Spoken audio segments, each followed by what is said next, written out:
കലാകാരന്മാരുടെയും സാംസ്കാരിക പ്രവർത്തകരുടെയും കൂട്ടായ്മയായ മലബാർ സൗഹൃദവേദി ഏർപ്പെടുത്തിയ സായിപ്രഭ പുരസ്കാരം ഡോക്ടർ കെ കുമാരൻകുട്ടിക്ക് ഡോക്ടർ കൊച്ചു എസ് മണി നൽകി. 10,000 രൂപയും പ്രശസ്തി പത്രവുമാണ് പുരസ്കാരം.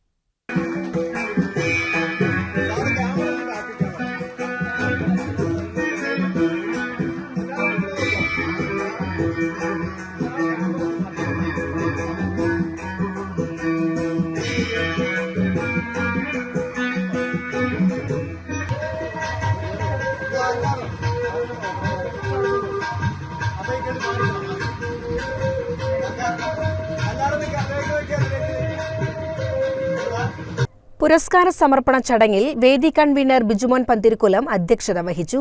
KR Ravi, doctor Kunhikrishnan, doctor Amritham Krishnadas, Suresh MR Vallikkunnu, Sai Snehatheeram vice president KS Gopalakrishnan, Padma K Kutty, Gopan Ezhakkad എന്നിവർ സംസാരിച്ചു. പുരസ്കാര ജേതാവ് ഡോക്ടർ കെ കുമാരൻകുട്ടി മറുപടി പ്രസംഗം നടത്തി. പെരിന്തൽമണ്ണയിലെയും പരിസര പ്രദേശങ്ങളിലെയും ആദിവാസി കുട്ടികളുടെ വിദ്യാഭ്യാസ ഉന്നമനത്തിനു വേണ്ടി ചെയ്ത സേവനങ്ങൾക്കാണ് ഡോക്ടർ കെ കുമാരൻകുട്ടി പുരസ്കാരം നേടിയത്.